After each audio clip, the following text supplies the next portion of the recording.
Peace, world. Thanks for pressing play on another Pay Me No Mind clip. It's Pay Me No Mind Sports and Entertainment. Please consider subscribing to the channels as dozens have done recently. I appreciate that uptick in subscribers more than you could imagine. And any continued support of the channel as we make this push to 1,000 subscribers. Man, I came on to talk some entertainment on the Joker. I saw that last night. Just is thinking about doing a lawn cast more than a morning wood, but got home a little later last night than expected, so I'm talking about it now. There's also some boxing updates. I'm gonna flip this around and do the boxing first, the bite down boxing first. Look, I just got a tweet like 10 minutes ago, or a text of a tweet, where it's being reported down in Dallas that Errol Spence Jr. is the person who was severely injured enrolling a Ferrari and it was taken to the hospital, but is expected to survive. The tweet was from like an official news outlet in Texas, I believe. I just saw it. I just skimmed through it. Maybe 12 people had commented. No pictures, no video or anything, I don't think, was on there. I'm not gonna go a whole lot into that. The thing that's kind of concerning for me was the clip or the social media post of Brian McIntyre, Bo Mac, the trainer of Terrence Bud Crawford, where he showed something about a drunk ain't blank. And it was Errol Spence out and about after the Porter fight, and he's had some drinks, which I believe the picture that we saw on fight night after the fight celebrating was Errol having some drinks. And I saw Errol back a year or so ago in at the Barclays, cutting loose with or was that the Staples Center with Garcia and Bunny, Bunny. But I saw him, I've seen him a little buzzed a couple of times. I didn't think it was a real problem. And I don't even know if this is alcohol related. Let me not jump to conclusions and whatnot. Maybe he was just showing off. Maybe it's not even him. So that news will continue to come out, as it develops today. I'm gonna be at work. But like I said, the one thing that's crazy, just is these constantly being filmed, inebriated or enjoying, some adult beverages to some extent. That's a little concerning, especially for a dude who's really trying to make a push to be a pay-per-view star. Moving on, the Michigan Unarmed Combat Commission, I believe is what it's called, their state athletic commission. They came out and with their announcement that Clarissa Shields, neither of the camps are to blame, are at fault. Both of those were cleared in terms of not having anything to do with the assault of James Ali Bashir. No update. I hadn't seen any updates on him and his visit to a Newark, New Jersey hospital. I didn't see anything on that. I don't know what this really means other than, this is State Athletic Commission. They said they're handing the matter over to the authorities, which is what I thought should have happened in the Pulev case out in what was that? Out in Vegas, I believe, when he kissed the reporter. I thought that should have been something that law enforcement should have got involved with if there was really thought to have been a crime committed. Here though, they're backing away from it. Again, man, I struggle with the fact that nobody seems to care about the truth. I made 2 videos about it. I wasn't really trying. I was trying to set the scene for you. I really wasn't trying to tell you who was what, who did what, who's to blame, who's at fault. I really just tried to give you a 360 layout of what all happened. Because we see these body cam videos from officers, and we go all into our throws with whatever, and we don't know what happened 10 seconds, 20 seconds before the video, or 3 minutes after the video. You just see that moment in time, and you make all your assumptions based on that. So what I tried to do, especially on the second one, was to just give you the lay of the land and explain kind of how things excuse me, built into Ali Bashir being knocked down and knocked out, for 20 minutes. But still, people there was no stage. To say that Claressa Shields' sister didn't have any business being up there, I think for all of these fighters, they have an inner circle, that's helping them do different things during fight week. Like I said, the sister was carrying around some items. I don't know if it was, water bottles or, she was helping Claressa Shields. It's not unusual, like I said, that family members aren't doing something, especially in a hometown, a homecoming type situation. But anyway, like I said, the truth doesn't mean a damn thing in this country anymore. So, and to keep seeing that, especially from people who, boxing people who know Bashir for years, there's total disregard. It's totally been dismissed of what his behavior was. And it's like you keep seeing the assault or assaulted. You don't see provoked, And I guess it's convenient. That's a couple syllables you can say. Just leave that little detail out. So anyway, there was mentioning of a warrant was sought for the individual that's now believed to be Artist Mack, her older brother, Claressa Shields' older brother. That's out there. And then, there's still the likelihood that once Bashir is in good standing medically, it's a good chance that some type of lawsuit is looked into along some lines.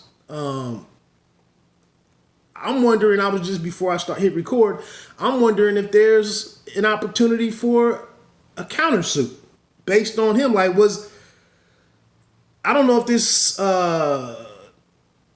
is adequate or meets, the standards for a hate crime of sorts, but some of the language that he was using himself in this day and age, this PC era, was the language that he was using and the way that he was using it. Is there some opportunity for a countersuit? Did you create the situation?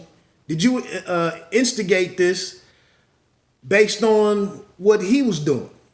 And does that totally nullify, anything, his grounds of bringing forth a lawsuit is my question. All right, so I'm 8.5 minutes into this thing. Let me get to this Joker.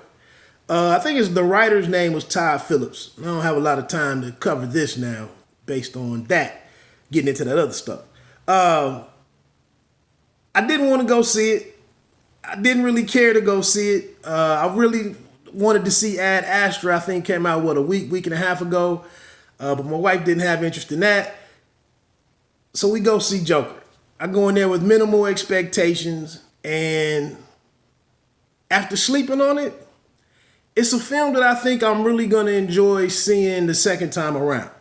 I enjoyed the first time around, but I spent a large portion of the movie kind of wondering, where does the action... And that's the thing, going to see before, on the way to it and seeing the trailers. What is going to be the action? What is going to be the conflict? Is Batman going to be in it? What kind of crimes are the Joker? What's going to be the action? And so, yeah, I think I'm going to enjoy it a lot more the second time around. It's doing pretty bad from the critics. I think they have it in the high 60s right now. For instance, like Rotten Tomatoes, I think it's at a 68% or something. Fans have it at a lot higher. I think around 90%. It's a solid movie, man, and I'm somebody that's really burnt out on comic book or superhero movies. But I think what's dope here is that. But what I am a fan of. Endgame and Infinity War notwithstanding, those are phenomenal, monumental movies, in my opinion, that happen to be involving superheroes. And it made a lot of it, I could follow it logically. But I'm a fan of superhero movies when they keep it on the right scale. And that's what Batman and that's where it thrives. And then here with Joker, it does well because it's kept on a smaller scale. You know, it's not some individual that's impossible to kill who can push the earth off of his axis with his strength. He's not flying around through the air, impenetrable skin. None of that is going on here. So Winter Soldier was another favorite of mine, based on the scale of most of it. I think it did get a little outrageous towards the end. I might be confusing that one with Civil War. Anyway, what I like, man, between Joaquin Phoenix's cigarettes, the cigarette smoke, the wardrobes, the costumes, the costume design, the city of New York. I think they filmed in Manhattan and Harlem, I believe, is where they filmed. Just the grittiness of the city, the subway, it just makes this really uncomfortable,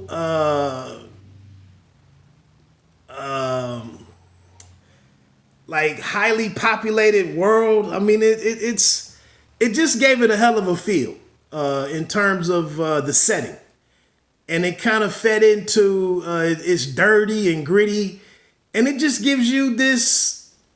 The feel of the main character, who is Arthur Fleck, played by Joaquin Phoenix, and how he starts to lose it because nobody in the world cares about anybody.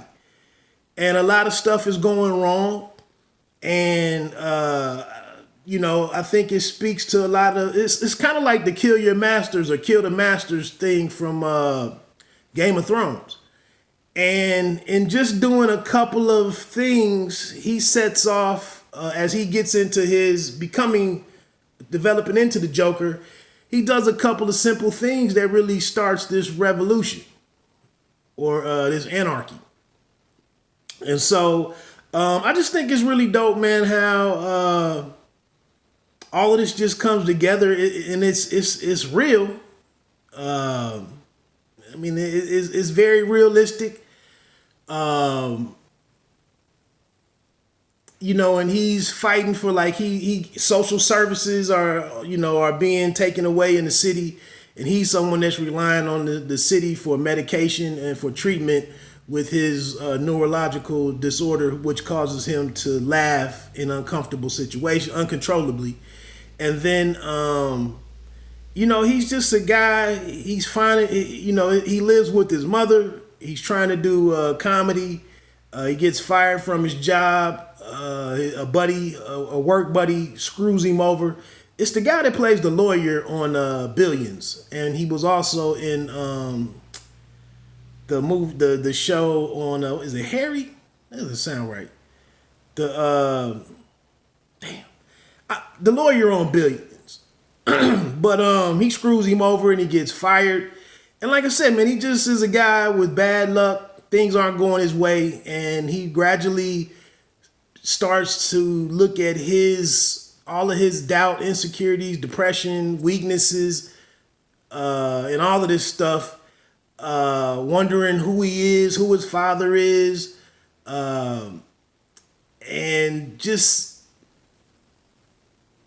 he turns all of this into his strength and embraces becoming the Joker and embraces becoming violent and to get on off of here, the crazy thing is that obviously you have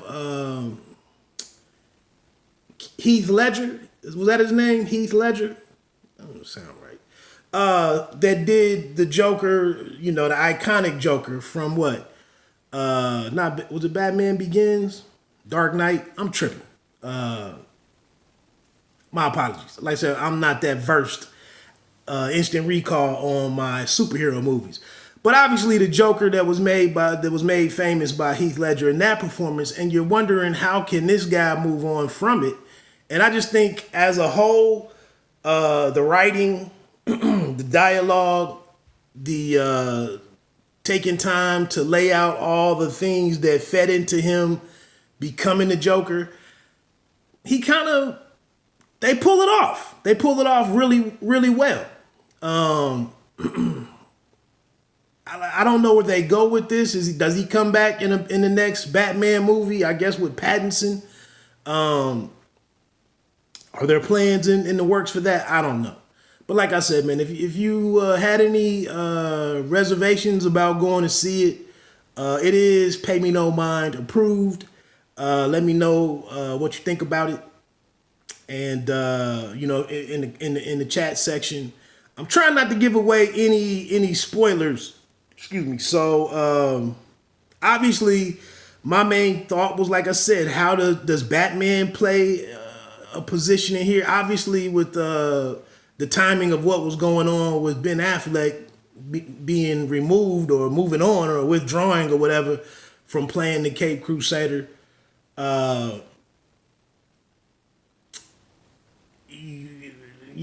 That was just a question of mine, like who is even in this? So I'm trying not to give away anything.